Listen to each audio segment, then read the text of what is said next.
pars du principe que peu importe si toutes les réalités des autres te disent que c'est pas possible, si ta vision, ta réalité et ta foi te disent que c'est possible, alors c'est le cas.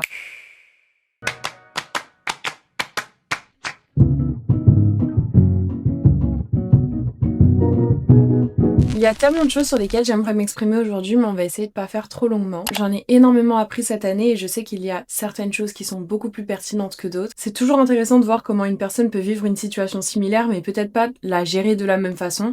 Donc n'hésitez pas à me faire part de vos témoignages personnels si jamais vous vous retrouvez dans ces choses-là. Et je pense qu'on peut commencer directement avec la vidéo. Premièrement, cette année m'a bien fait découvrir que les phrases clichés sont en fait bien réelles, et notamment celle qui dit que tout finit par s'arranger. Alors, il y a deux choses qui nous empêchent de croire ça. Premièrement, il y a le temps. Le fait que quand on traverse une situation difficile, on n'a aucune idée de combien de temps ça va durer, de quand est-ce que la malchance va shifter, de quand est-ce que tout va finir par s'arranger. On n'en a strictement aucune idée, on est juste face au problème et on n'a aucune idée de quand des solutions vont être trouvées. Et cette première chose entraîne la deuxième qui est l'obsession pour la situation actuelle. Quand on est dans une situation difficile, on a tendance à ne rien voir d'autre que cette situation-là. Donc on se concentre sur ça au lieu de se concentrer sur la recherche de solutions ou même de se concentrer sur l'idée que c'est temporaire et que ça va finir par passer. Mon année 2025, ça a vraiment été l'année qui m'a prouvé que tout finit par s'arranger. Si je dois être totalement honnête avec vous, ça fait peut-être depuis 2022 que j'ai pas passé une année où je me suis dit il y a plus de positifs que de négatifs. Et notamment toute l'année 2024 qui a été vraiment une année où je dois prendre du temps pour réfléchir sur les choses positives qui se sont passées. Mais Dieu merci, je suis quand même quelqu'un qui arrive à voir le positif dans beaucoup de choses et qui arrive surtout à être très reconnaissante même pour les petites choses, les choses les plus minimes. Et notamment c'est le cas pour l'année 2024, donc je peux quand même vous en parler positivement et pour ça je vais la lier à l'année 2025 pour mieux vous faire comprendre. Si clairement j'avais pas traversé toutes les peines que j'ai vécues en 2024, j'aurais jamais pu prendre foncièrement conscience de la force que j'ai au fond de moi. La vie va nous tester quoi qu'il arrive. Parfois ça dure une semaine, parfois ça dure toute une année, parfois ça dure un mois, et parfois c'est même les gens, et c'est souvent les gens qui nous testent. Parce que certaines personnes peuvent te sous-estimer, d'autres peuvent te surestimer et du coup penser que comme t'es cette personne qui est super forte, cette personne qui arrive à tout gérer, elles peuvent se permettre de remettre toutes leurs peurs et leurs craintes sur ton dos sous prétexte que justement tu vas tout gérer, donc c'est pas un souci. Bref, tu finiras toujours par être testé. Mais au final, tu restes quand même face à ces deux choix. Alors tu peux soit te démotiver et accepter ta défaite et accepter la situation telle qu'elle est sans même envisager que c'est possible que ça s'arrange, ou bien tu décides de te prouver à toi-même et aux autres qu'ils ont tort et tout faire pour avancer. Donc en soi, c'est un choix qui est logique. Mais la vraie question, c'est comment faire pour avancer. Je pense qu'une chose essentielle à comprendre quand on veut avancer, c'est d'abord de comprendre que ce qui nous arrive, c'est pour une raison qui n'est pas contre nous. Personnellement, j'ai totalement laissé tomber cette idée d'injustice. Cette idée de me dire que ce qui m'arrive, c'est injuste et que c'est contre moi, parce que même si c'est le cas, au final, la situation, elle est là. Et me concentrer sur le fait que c'est injuste ou que c'est fait à mon égard et que c'est contre moi, bah ça ne fera en aucun cas avancer les choses. Et si j'avais continué de penser comme ça a fini par me mettre en fait automatiquement dans la case de la victime qui ne veut pas voir les choses avancer. Mais en fait, si je me retrouve dans ce genre de situation, parce que c'est totalement possible et c'est envisageable, j'ai envie d'être la victime qui fait tout pour arranger les choses et qui fait tout pour se relever. J'ai pas du tout envie d'être cette victime-là qui accepte son sort.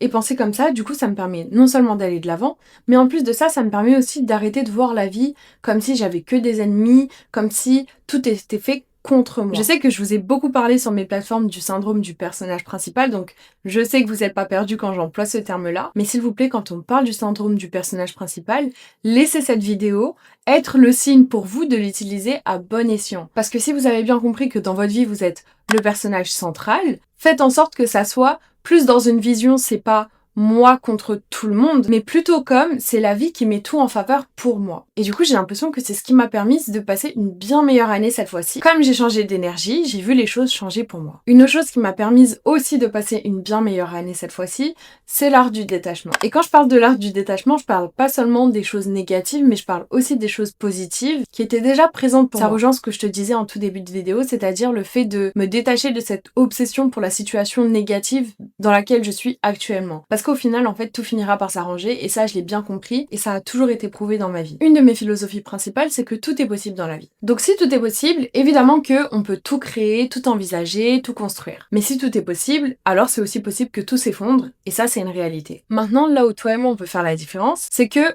malgré cette éventualité, on fait quand même les choses. Et on s'arrête pas à cette idée-là. Pour ça, il faut réussir à se détacher. Et maintenant, pour réussir à se détacher, c'est qu'il faut comprendre que rien ne nous appartient réellement. Pas même la société qui a ton nom, pas même la relation dans laquelle tu es, la relation pour laquelle tu as signé et où vous vous êtes juré de partager votre vie ensemble, pas même un projet que tu as écrit toi de A à Z. Sur le papier, c'est le cas. Mais en réalité, tout appartient à la vie, tout appartient au créateur, et si demain il décide de te l'enlever, il te l'enlèvera sans te demander ton avis, et ce sera toujours pour une bonne raison. Donc si tu décides quand même de faire les choses parce que juste l'idée que ça puisse fonctionner continue de te driver et te permettre quand même de créer des choses, mais tout en gardant à l'esprit que si ça doit fonctionner, ça fonctionnera. Et si ça doit pas marcher, c'est pas grave, c'est pas quelque chose qui va t'empêcher d'essayer. Ma puce, t'as le mindset qu'il faut avoir dans cette vie. Donc c'est le moment où je vous explique pourquoi vous ne m'avez pas vu pendant pratiquement 6 mois. Alors après avoir été assez régulière tout le début de l'année, mes intentions elles étaient bonnes, mais mon matériel l'a moins été. Effectivement, j'ai cassé ma caméra et j'avais aucune envie de revenir en vous proposant un contenu bien moins qualitatif que ce à quoi je vous avais habitué. J'avais pas du tout envie de filmer avec mon téléphone, etc. Donc ma plateforme a été mise en pause pour une durée indéterminée qui s'est quand même élevée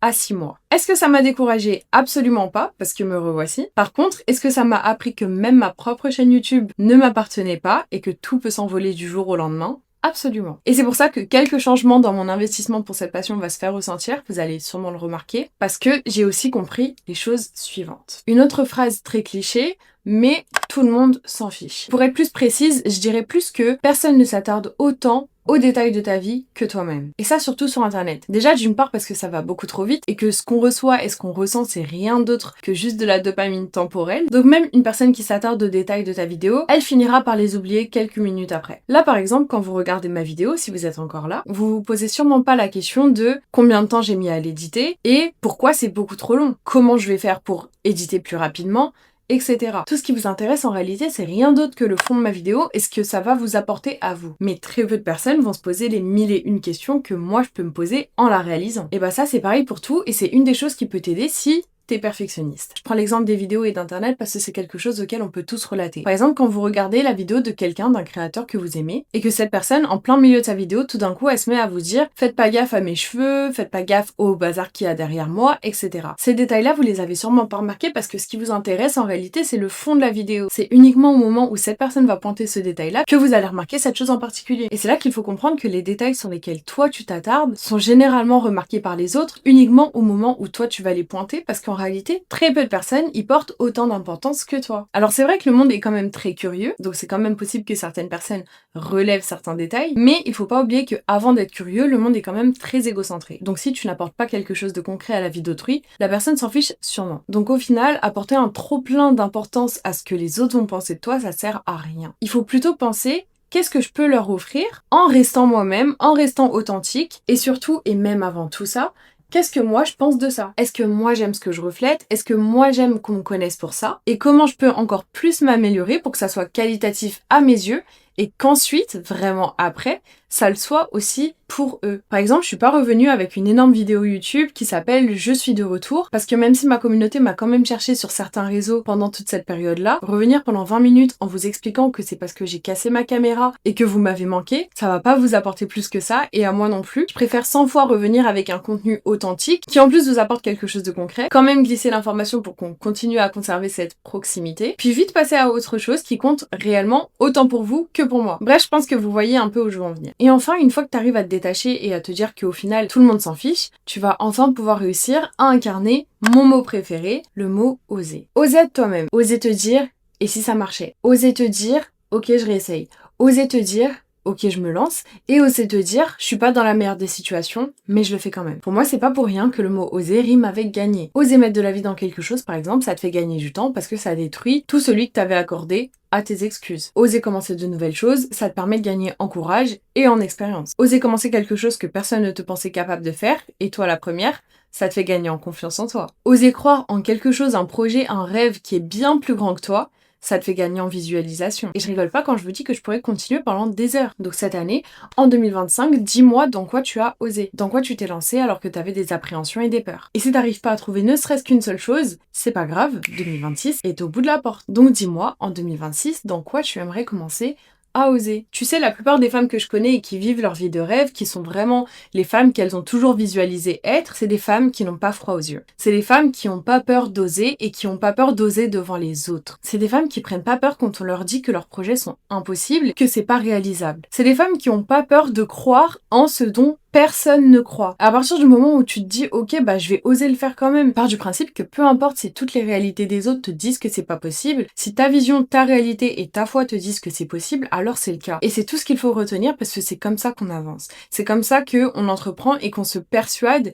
qu'on est capable de réaliser tout ce dont on a envie. Et quand je parle de oser faire des choses, c'est pas forcément que des choses extraordinaires. D'ailleurs ça c'est quelque chose dont j'aimerais bien vous parler aussi, le fait d'arrêter d'idéaliser les choses extraordinaires comme les meilleures des choses. Parfois, ça peut être aussi des petites choses qu'on souhaite arranger. Commencer à prendre soin de soi physiquement, commencer à adopter des habitudes saines, commencer un nouveau sport. Juste des petites choses dans la vie quotidienne. C'est pas forcément obligé que ça soit quelque chose d'énorme pour que ça soit quelque chose qui compte. Il faut oser le faire. Des fois, c'est même les choses qui nous font le plus peur qui sont en réalité juste la face cachée d'une grande réussite. Et ça, c'est bien connu et ça fait aussi partie des phrases clichés qui, pour moi, ont été prouvées en 2025. La réussite se cache derrière la peur. Donc là, je sais que t'es en pleine préparation pour 2026. Choisis ta philosophie de vie. Ça, c'est un truc dont on ne parle pas assez souvent. On parle beaucoup de visualisation, de se donner des objectifs, etc. Mais quelle va être ta philosophie finalement en 2026 ? En 2026, dans quel état d'esprit tu as envie d'être ? C'est une question qu'il faut absolument que tu commences à te poser. C'est une question qu'on doit absolument toutes se poser selon moi. Et si je dois absolument t'en recommander une, ça serait celle-ci. Accepter toutes ses peurs, prendre tout son courage et oser. J'espère que cette vidéo t'aura plu. Si tu faisais déjà partie de ma communauté, merci énormément pour ta fidélité et de m'avoir attendu. Ça compte énormément pour moi. Spécialement si tu fais partie des personnes qui m'ont cherché, qui m'ont envoyé des messages et qui m'ont forcé à revenir. Et si jamais t'es une nouvelle personne, bienvenue. N'hésite vraiment pas à t'abonner, à liker, à commenter. C'est ce qui me permet de continuer de faire des vidéos. Et je vous retrouve très prochainement pour une toute nouvelle vidéo sur YouTube.